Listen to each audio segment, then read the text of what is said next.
Shalom, saya akan membagi bagian kebenaran firman Tuhan bagi semua pencinta Klavos. Mari kita berdoa.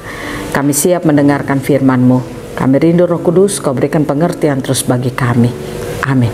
Bagian kebenaran firman Tuhan, kitab Titus pasal 2, ayatnya yang ke-7 sampai ayatnya yang ke-8 menjadi bagian bacaan firman Tuhan bagi kita.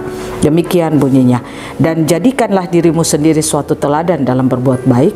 Hendaklah engkau jujur dan bersungguh-sungguh dalam pengajaranmu, sehat dan tidak bercela dalam pemberitaanmu, sehingga lawan menjadi malu karena tidak ada hal-hal buruk yang dapat mereka sebarkan tentang kita. Demikian jauh pembacaan firman Tuhan. Pemirsa Klavos yang diberkati oleh Tuhan, di saat ini saya ingin mengatakan kepada saudara, kita yang terus mendengarkan firman Tuhan, baiklah firman itu jangan hanya kita dengarkan, tapi baiklah kita melakukan itu di dalam seluruh kehidupan kita, sehingga kita menjadi teladan dari kebenaran-kebenaran firman yang kita dengarkan. Mengapa kita perlu untuk hidup melakukan apa kata firman Tuhan dalam hidup kita? Karena saya katakan bagi saudara, iblis selalu punya cara untuk orang percaya itu jauh dari Tuhan. Iblis selalu punya cara untuk membuat kita tidak percaya kepada Tuhan. Kita hidup dalam ketakutan, kekhawatiran, putus asa, dan itulah yang diinginkan oleh iblis. Nah, oleh karena itu firman Tuhan yang kita dengar, baiklah itu menjadi teladan di dalam perjalanan kehidupan kita. Artinya kita hidupi, melakukan apa kata firman Tuhan itu di sepanjang perjalanan hidup kita, sehingga ketika kita hidup melakukan apa kata firman Tuhan di dalam kehidupan kita, maka iblis tidak punya celah sedikit pun untuk menjauhkan saudara dan saya dari Tuhan. Nah, kita belajar lewat firman Tuhan. Paulus berkata kepada jemaat Tuhan saat itu, dia katakan, dia mengajak mereka untuk bagaimana mereka sebagai orang tua, sebagai pemuda, sebagai hamba-hamba Tuhan, bagaimana mereka hidup melakukan apa kata firman Tuhan di dalam seluruh kehidupan mereka, sehingga hidup mereka dapat menjadi contoh teladan bagi banyak orang, sehingga orang pun dapat hidup percaya kepada Tuhan dan melakukan apa kata firman Tuhan.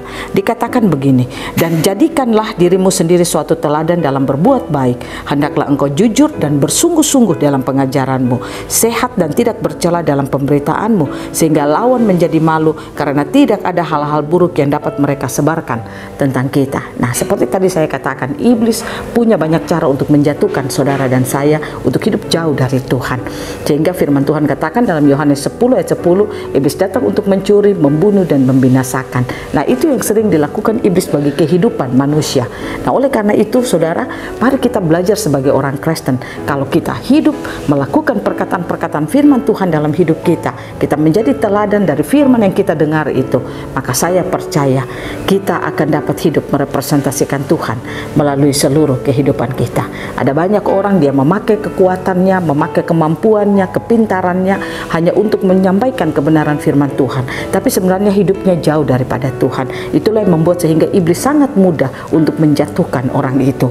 Nah, oleh karena itu jangan sampai iblis memakai bagian di dalam kehidupan saudara dan saya untuk hidup tidak takut kepada Tuhan, sehingga ketika kita diambil kesempatan jatuh di dalam dosa, maka saya percaya pasti kita akan hidup di dalam apa? Putus asa, khawatir, takut, gelisah, dan lain sebagainya. Sebelum hal-hal itu melanda hidup saudara dan saya, mari kita belajar lakukan firman Tuhan dalam setiap hidup kita. Perkataan firman Tuhan, lakukan itu dalam kehidupan saudara, sehingga hidup kita dapat terus merepresentasikan Tuhan di sepanjang perjalanan hidup kita, dan kita akan hidup kuat di dalam Tuhan. Kita akan hidup berkemenangan di dalam Tuhan setiap saat. Ingat, iblis tidak pernah menyerah, dia selalu memakai banyak cara. Hidupi terus firman Tuhan, jangan pernah engkau lengah terhadap keadaan dan situasi yang kau alami. Tetap lakukan firman Tuhan, apa yang difirmankan, hidupi firman Tuhan itu terus di dalam hidup saudara setiap saat, sehingga firman itulah yang akan menolong saudara untuk menjalani hari-hari hidupmu dengan penuh kemenangan. Kiranya Tuhan Yesus memampukan saudara untuk melakukan firman-Nya di dalam perjalanan hidupmu. Saya berdoa Tuhan akan berikan kekuatan bagi saudara melalui Roh-Nya yang kudus, untuk saudara yang mendengarkan firman diberikan kemampuan untuk melakukan apa kata firman Tuhan di dalam hidup saudara setiap saat, sehingga engkau dapat hidup menyatakan siapa Tuhan yang kau sembah dalam hidupmu setiap saat. Amin. Mari kita berdoa. Tuhan, kami rindu untuk kami dapat menjadi teladan firman-Mu. Tolong kami, Roh Kudus mampukan kami untuk kami terus mendengarkan firman, melakukan firman dalam hidup kami. Amin. Shalom, Tuhan berkati kita semua.